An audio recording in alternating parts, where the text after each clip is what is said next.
He says, and this was commenting on something you had said a little while ago. It is attributed to the most honorable Elijah Muhammad that vision stems from the source of one's thinking. That was powerful. The question, Veggie, backing on what you just said, is it's from Brother Timothy. He says, Assalamu alaikum, good brother. How does eating one meal a day benefit us in the way of overcoming addictions and bad habits?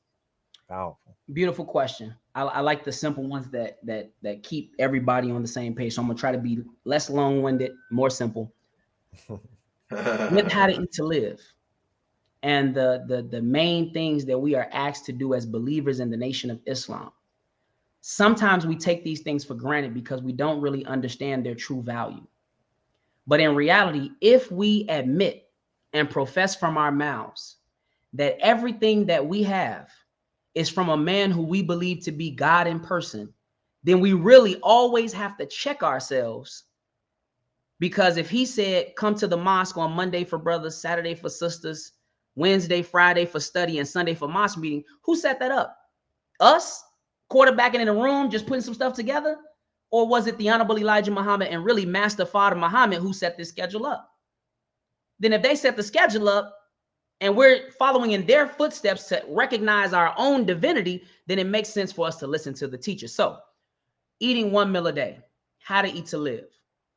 Fasting is another word for how to eat to live, right? When we can deny ourselves the natural behavior of feeding our stomachs and nourishing our bodies with drink, but we can control it, then we're already on the path, because to eat is natural. To drink is natural. To desire to be nourished is natural. These are natural urges that Allah has put in every living organism on the planet. Notice I said organism. This is humans all the way down to whatever other life forms we know of, insects. All of us are looking to feed ourselves and to nourish ourselves. So if something as natural as eating and drinking can be controlled, then the question becomes, what else can I control?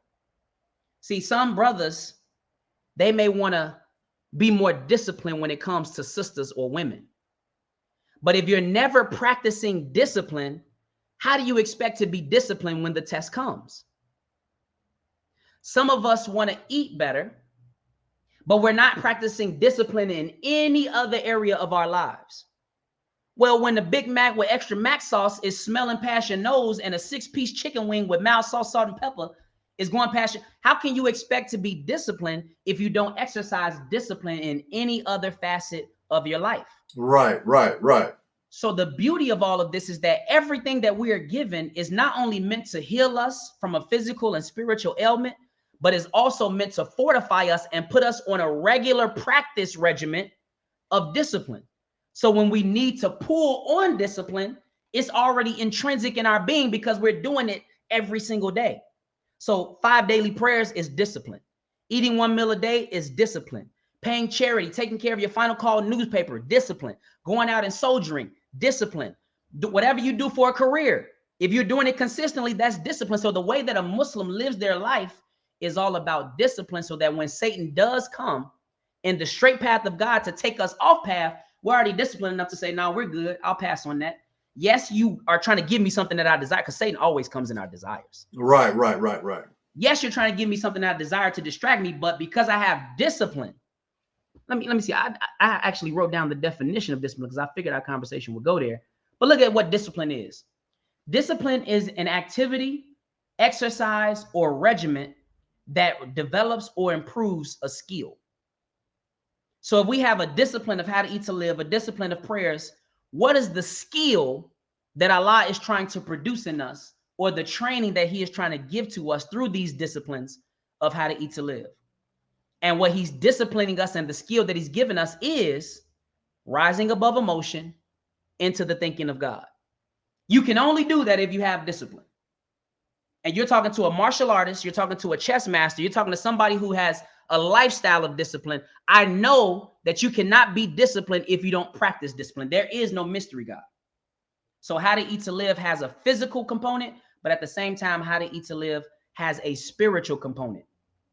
Did you know, brother, that there are foods that we can eat that increases our appetite for rebellion?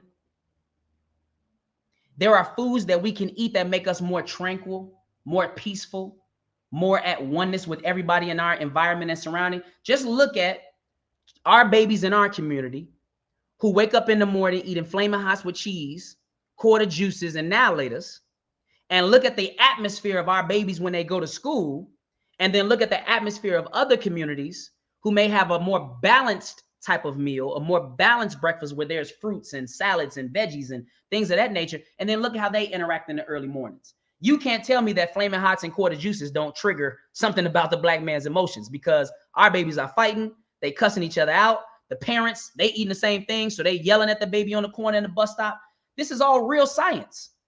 So How to Eat to Live not only disciplines us on a physical level, but it also elevates us spiritually all the way to the point that when you're eating properly, you can also open up the dormant faculties of the mind that God gives us glimpses of, Brother Donnell. Come on. Many of us have had experiences in the middle of the night where we can see things and we can hear things and we can vision things. Come on. But it's very intermittent.